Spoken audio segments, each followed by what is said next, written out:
Lacey Fletcher, 25 Kasım 1985'te Clay ve Sheila Fletcher çiftinin çocuğu olarak dünyaya geldi. Louisiana eyaletindeki küçük bir köyde yaşayan bir ailenin tek çocuğuydu. Bu köyün nüfusu 1000'den fazla değildi ve adı bugünkü hikayenin temasına oldukça uygun olan katliam anlamına geliyordu. Lacey yaklaşık 9 yaşındayken ailesiyle birlikte Slater Caddesi'ndeki varlıklı bir yerleşim bölgesinde bulunan yeni bir eve taşındı. Bu cadde, büyük evlerin ve güzel bahçelerin bulunduğu bir çıkmaz sokakla son buluyordu. Dışarıdan bakan birine göre buradaki dünya çok daha güzeldi ve burada yaşamak başka yerlerde olduğundan daha mutlu ediyor olmalıydı. Fletcher ailesi tipik bir orta sınıf ailesi gibi görünüyordu. Lacey'nin annesi Sheila mahkemede sekreter olarak çalışıyordu. Lacey'nin babası Clay, kar amacı gütmeyen bir kuruluşta çalışıyordu. Aile dindardı. Her pazar kiliseye giderlerdi. Lacey bir Baptist akademisine gitmiş ve orada voleybol takımında oynamıştı. Komşuları Lacey'nin diğer çocuklardan farklı olmadığını söylüyordu. Neşeli, aktif ve diğer çocuklarla sosyalleşmekten hoşlanıyordu. Bahçede spor yapmayı ya da sokakta koşmayı seven minyon bir kız çocuğu olarak görülüyordu. Ancak 14 yaşına geldiğinde ailesi onu okuldan aldı ve Lacey eğitimine evde devam etti. O zamana kadar Lacey'de Asperger sendromu belirtileri hafif de olsa ortaya çıkmaya başlamıştı. Bilmeyenler için Asperger sendromu, sosyal iletişim ve etkileşimde belirgin bozukluklarla karakterize edilen bir otizm türüdür. Etkilenenlerin zihinsel gelişimi sağlıklı bir bireyle neredeyse aynıdır. Bu nedenle Lacey'nin neden okuldan alındığı ve evde eğitime tabi tutulduğu tam olarak açık değildir. Ailesi bu konuyla ilgili olarak kamuoyuna hiçbir zaman özel bir açıklama yapmamıştı. Belki de bir şekilde Asperger sendromu ve sosyal bozukluklarla ilgiliydi. Ancak ne komşular ne de çocuklar Lacey'nin davranışlarında olağan dışı bir şey fark etmemişti. Lacey'nin bir arkadaşı ve sınıf arkadaşı daha sonra Lacey okula devam ederken hemen arkadaş olduklarını söyledi ve onu çok yakın bir insan olarak tanımladı. Lacey'nin genellikle çekingen ve utangaç olduğunu ama aynı zamanda çeşitli durumlarda fikirlerini açıkça ifade edebildiğini belirtmişti. Lacey 14 yaşında okula gitmeyi bıraktıktan sonra arkadaşları arasındaki bağ kopmuş ve sınıf arkadaşı artık Lacey hakkında neredeyse hiçbir şey duymamıştı. Ancak kendisine kimin söylediğini hatırlayamadığı bir vesileyle Lacey'nin gençlik yıllarında düzenli olarak psikologlara gittiğini öğrenmişti. Ki o dönemde psikologlara yapılan ziyaretlerin çoğu ciddi nedenlerle gerçekleştiğinden bu biraz alışılmadık bir durumdu. 2022 yılında Fletcher ailesinin Robert adındaki bir komşusu, Lacey'i yaklaşık 15 yıl önce 20 yaşının biraz üzerindeyken gördüğünü söyledi. O zamanlar evleri bitişik olduğu için yetişkin kız ara sıra küçük erkek kardeşiyle vakit geçiriyordu. O zaman bile Robert onun yaşıtlarından farklı olduğunu, sadece farklı ilgi alanları olduğunu fark etti. Diğer kızlar partilere gider, alkol tüketir ya da erkeklerle ilgilenirken Lacey tek başına Disney filmleri izlemeyi tercih ediyordu. Genel olarak 14 yaşından sonra kız daha içine kapanık gibi görünüyordu. Giderek daha az dışarı çıkmaya başladı. Okula gitmeyi bıraktı ve neredeyse hiç arkadaşı kalmadı. Lacey'nin komşusunun erkek kardeşiyle iletişiminin kesilmesi ve bir daha görülmemesi üzerine herkes ya ailenin başka bir yere taşındığını ya da Lacey'nin başka bir yere okumaya gönderildiğini düşündü. Ama durum böyle değildi. Eğer birileri Lacey'nin tüm o yıllar boyunca ailesinin evinde yaşadığını bilseydi, onu kurtarmak mümkün olabilirdi. Mayıs 2017'de Robert, Lacey'nin babasıyla buluştu ve kızına akıbetini sordu. Nasıl olduğunu, bir yere taşınıp taşınmadığını, hayatının nasıl geliştiğini, nerede okuduğunu ve ne okuduğunu öğrenmek istedi. Ancak Lacey'nin babası kızının iyi olduğunu ve hala evde yaşadığını söyledikten sonra konuyu hızla değiştirdi. Bu durum komşuya tuhaf gelmişti. Çünkü o sırada kız 30'lu yaşlarının başında olmalıydı ve yakınlarda yaşıyordu.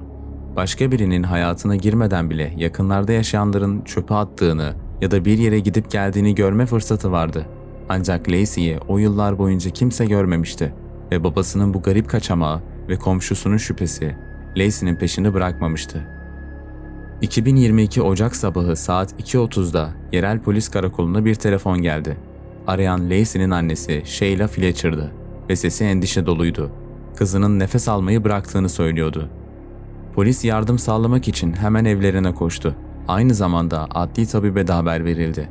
Yetkililer eve girdiklerinde içerideki havayı solumayı dayanılmaz hale getiren iğrenç bir koku, çürüme ve dışkı kokusuyla karşılaştılar. Adli tabip daha sonra mesleki kariyeri boyunca bu kokudan daha korkunç bir şeyle karşılaşmadığını ve bir hafta boyunca mide bulantısı nedeniyle doğru dürüst yemek yiyemediğini söyleyecekti. 30 yıldır doktor ve adli tabip olarak çalışan bu adam çeşitli kazalara ve talihsiz olaylara şahit olmuştu. Ama Fletcher'ların evinde şahit oldukları onu şok etmiş ve dehşete düşürmüştü. Polis şerifi de oturma odasında Lacey'nin kanepede yattığı sahneye bakarken tamamen şaşkına dönmüştü. İlk bakışta 30 yaşlarında olduğu anlaşılıyordu ama görünüşü dağınıktı. İlk izlenim buydu. Daha yakından incelendiğinde Lacey'nin sadece 96 kilo ağırlığında olduğu ve ciddi şekilde zayıflamış olduğu anlaşıldı. Üzerinde sadece göğsünün üzerine kadar çekilmiş bir tişört vardı. Gözleri fal taşı gibi açılmıştı ve saçları tamamen birbirine karışmış, bir şekilde kafasında toplanmış yoğun bir hasırı andırıyordu ve saçlarını taramak imkansızdı. Tüm vücudu, kulakları da dahil olmak üzere dışkıyla kaplıydı ve gözlerinde ve ağzında atık maddeler bulunuyordu. Vücudunun her yerinde yatak yaraları bulundu. Bazıları iltihaplanmıştı ve bazıları kemiklere ulaşacak kadar derindi. Yatak yaraları genellikle hastalık nedeniyle yatalak olanlarda görülür. Lacey'nin vücudunda kahverengi lekeler ve yatak yaraları vardı ve kalçaları tamamen deforme olmuş, deri parçaları kaybolmuştu. Lacey, vücudunun çeşitli yerlerinde yaşayan böcek larvaları tarafından istila edilmişti ve bu da akıl almaz acılara neden oluyordu. O sırada çekilen fotoğraflar çok korkunç olduğu ve insanlar için travmatik olabileceği için hiçbir zaman medyada ya da internette yayınlanmadı. Olay yerine gelen adli tabip ve polis memurları bile gördükleri karşısında kendilerini toparlamakta zorlandılar. Ancak Lacey'nin üzerinde öldüğü kanepenin kamuya açık bir fotoğrafı bulunmaktadır. Bu mobilya parçası tamamen tahrip olmuş, çürümüş ve Lacey'nin yattığı yerde içinde insan kalıntıları, deri parçaları, irin ve dışkı bulunan büyük bir delik oluşmuştur. Kanepenin altındaki ahşap zemin bile tüm bunlarla kaplanmış ve çürümeye başlamıştı. Otopsi sırasında adli tabip, Lacey'nin midesinde kanepenin döşemesinden kalan köpük kalıntıları buldu. Görünüşe göre o kadar açmış ki kanepeyi yemeye başlamış. Lacey'nin ölüm nedeni çok faktörlüdür. Yani acil tedavi gerektiren, ihmal edilmiş yatak yaralarının yanı sıra kemik iltihabı ve kan enfeksiyonu da dahil olmak üzere birçok faktörün birleşiminden kaynaklanmıştır. Lacey bulunduğunda annesi Sheila kanepede onunla birlikte oturmuş ağlıyordu ve babası Clay tamamen yıkılmış görünüyordu. Doğal olarak müfettişlerin bir insanın nasıl böyle bir duruma düşebileceğine dair çok sayıda sorusu vardı. İhmal ne zaman başladı ve Lacey'nin evinde yaşayan ebeveynler neden hiçbir şey yapmadılar ve olayların bu kadar büyümesine nasıl ve neden izin verdiler? Başlangıçta kızın ailesi konuyla ilgili kamuoyu önünde yorum yapmak istemedi. Daha sonra annesi, Lacey'nin kendilerinden giderek uzaklaştığını ve 20 yaşına geldiğinde evden çıkmayı reddettiğini ifade etmişti. Hiçbir ilgi alanı yoktu. Bir noktada Lacey kanepeden kalkmayı reddetti ve ailesinin tıbbi yardım istemesine neden oldu. Ancak evden çıkmayı reddettiği için Lacey yanlarında olmadan bir doktora danıştılar. Bu doktor kızı hastaneye götürmelerini tavsiye etti. Ancak Lacey hiçbir yere gitmek istemiyordu ve ailesi bundan sonra ne yapacaklarını bilmiyordu. Durumu daha da kötüleşti ve bir noktada Lacey tuvalete gitmek için kalkmayı bile bıraktı. Annesinin kanepenin yanına koyduğu bir havluya tuvaletini yapmaya başladı ve bazen de bu tam yatağın içinde oluyordu. Kız sessizce ve ilgisiz bir şekilde kirli yatakların üzerinde yatıyordu. Lacey'nin annesi kızına sürekli yiyecek ve içecek getirdiğini ve sürekli kanepede yatmasından kaynaklanan yaralarıyla ilgilenmeye çalıştığını belirtti. Lacey hiçbir zaman acıdan şikayet etmedi ve sonuna kadar aklı başında kaldı. Lacey aniden nefes almayı bıraktığında annesi acil servisi aradı ama artık çok geçti. Lacey'nin ailesini acil servisi aramaya zorlayanın bir komşu olduğuna dair söylentiler de vardı. Bu komşu Lacey'i pencereden hareketsiz yatarken görmüş ve bir şeylerin ters gittiğini anlamıştı. Lacey'nin annesine telefon etmesini, aksi takdirde kendisinin arayacağını söylemişti. Ancak polis daha sonra bu bilgiyi doğrulamadı. Ama bilindiği gibi Söylentiler durup dururken ortaya çıkmaz. Bilgi eksikliğinden kaynaklanır.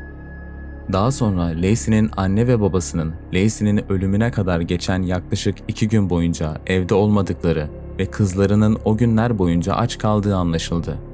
Elbette annesinin kanepeye biraz yiyecek koymuş olması mümkündür. Ancak yine de o günlerde kimse onunla ilgilenmemişti.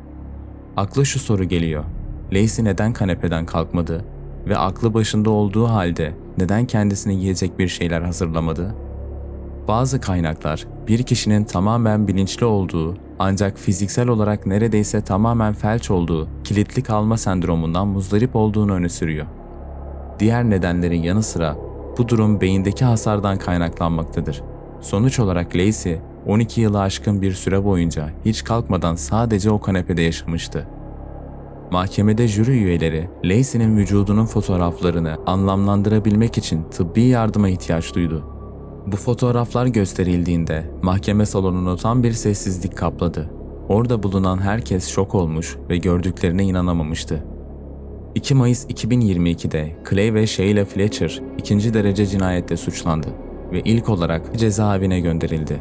Ebeveynler defalarca masum olduklarını iddia ettiler ve kızları Lacey'nin sonuna kadar aklı başında olduğunu ve kendi kararlarını verebileceğini vurguladılar. 4 Mayıs'ta Fletcher'lar $300.000 kefaletle serbest bırakıldılar. Fakat yasal süreç bununla da bitmedi. Şubat 2023'te tekrar yargılandılar. Ancak ebeveynlerin kızlarını bir kanepede canlı canlı çürümeye terk ettiklerini, hiçbir şey yapmadıklarını ve hiçbir eylemde bulunmadıklarını hayal etmek akıl almaz. Hatta akşamları aynı odada birlikte televizyon bile izliyorlardı. Yani Lacey'nin yattığı kanepe ailenin oturma odasındaydı ve akşamları kızları böyle bir durumda yakınlarda yatarken ebeveynleri film izliyordu. Dışkı ve çürüme kokusu tüm evi sarmış ve dayanılmaz bir hal almıştı. Yine de ebeveynler orada yaşamaya ve normal bir hayat sürmeye devam etti. Lacey iyi görünmüyordu ama yine de ebeveynlere hiçbir sorun yokmuş gibi davranmaya devam etmişti. Kamuoyuna açıklanmayan başka korkunç ayrıntılar da var. Bu olayı duyan insanlar hala böyle bir şeyin nasıl olabileceğini merak ediyor. Lacey'nin 12 yıl süren kanepede geçen yaşamı kendi isteğiyle miydi? Ve durumu gitgide kötüleşirken ailesi gerçekten yardım etmeye çalışmış mıydı? Birinin çocuğunun artık tuvalete gitmeyeceğini beyan ettiğini varsayalım. Bu nasıl kontrolsüz bırakılabilir ve görmezden gelinebilir? Lacey bir yetişkin olsa bile onu en azından zorla da olsa yardım alabileceği bir kuruma yerleştirmenin bir yolu olmalıydı. Tabii ki bu önemli bir mali yatırım gerektiriyor ve Lacey'nin ebeveynlerinin böyle bir tıbbi bakım için gerekli imkanlara sahip olmadığına inanmak çok zor. Düzenli bir işleri vardı ve makul bir gelir elde ediyorlardı. İyi bir yerleşim bölgesinde büyük bir evleri vardı ve kefalet için hızla $300.000 toparladıkları için borç içinde boğulmadıkları da anlaşılıyordu. Ebeveynlerin kızlarına psikolojik yardım sağlamak için gerekli araçları arayıp da bulamadıklarına inanmak çok zor. Kızın ilk gençlik yıllarında tedaviyi reddettiği anlaşılıyor. Hiç kimse Lacey'nin ya da ebeveynlerinin zihninde neler olup bittiğini söyleyemez. Ancak gerçek şu ki, sağlıklı bir insan hayatını bir kanepede geçirmeye razı olmaz. Bu çok açık. Lacey'nin zihninde bir şeyler olmuş olmalı ve ailesinin ona ulaşması zor ya da imkansızdı. Ya da belki de sadece onunla uğraşmak istemediler. Lacey'nin ebeveynleri başlangıçta kasıtsız adam öldürmekle suçlandılar. Ancak sonuçta bu suçlama 2. derece cinayetle değiştirildi. Daha sonra kefaletle serbest bırakılan Fletcher'lar 19 Haziran'da tekrar tutuklandı ve bölge savcılığına göre büyük jüri onları bir kez daha cinayetle suçladı. Savcılık açıklamasında Lacey için adaleti sağlayacağız ve kamuoyu vasilerin bakımları altındaki bir kişiye karşı ihmal veya zalimce muameleden sorumlu tutulacağını bilecek denildi. Bu tarz videoların devamı ve beni desteklemek için düşüncelerinizi yorumlar kısmında benimle paylaşabilirsiniz.